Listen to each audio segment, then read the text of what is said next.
తమిళనాడులో జరిగిన వీడియో తీసుకువచ్చి అమరావతిలో కుల వివక్ష అని, నకిలీ జీవోతో ఉద్యోగుల పదవి విరమణ వయస్సు పెంచారని, దివ్యాంగుల పింఛన్లు తొలగించారని, 2023 పశ్చిమ బెంగాల్ స్థానిక సంస్థల ఎన్నికల వీడియో తెచ్చి పులివెందులలో రిగ్గింగ్ చేసుకున్నానని, చేతులు బాగున్నప్పటికీ ఒక చేయి లేనట్లు నటించి పింఛను తొలగించారని, వేరే రాష్ట్రంలో అధ్వాన్నమైన రోడ్ల ఫోటోలు తెచ్చి ఏపీలో రోడ్లు ఇలా ఉన్నాయని, ఇలా ఒకటా రెండా చెప్పుకుంటూ పోతే వైసీపీ అధ్యక్షుడు జగన్ చేయిస్తున్న ఫేక్ ప్రచారానికి అడ్డు అదుపు లేకుండా పోతుంది.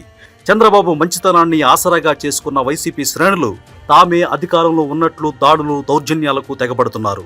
రాష్ట్ర సచివాలయంలోని కీలక విభాగాల్లో ఇప్పటికీ తిష్టవేసిన జగన్ మనుషులు నకిలీ జీవోలను సృష్టించి వైసీపీ సోషల్ మీడియా ద్వారా ప్రచారం చేయిస్తున్నారు. ఉద్యోగ సంఘం నేత వెంకట్రామిరెడ్డి ఇప్పుడు సస్పెన్షన్లో ఉన్నారు. అయినప్పటికీ ఆయన హవానే సచివాలయంలో నడుస్తోంది. Rowdy sheeter Srikanth parole GO విషయం ఇంకా తేలలేదు. సిఆర్డీఏలో కూడా జగన్ అనుకూలురే ఉన్నారు. వీరే వైసీపీ నాయకులకు సలహాలిచ్చి మీడియాతో మాట్లాడిస్తున్నారు.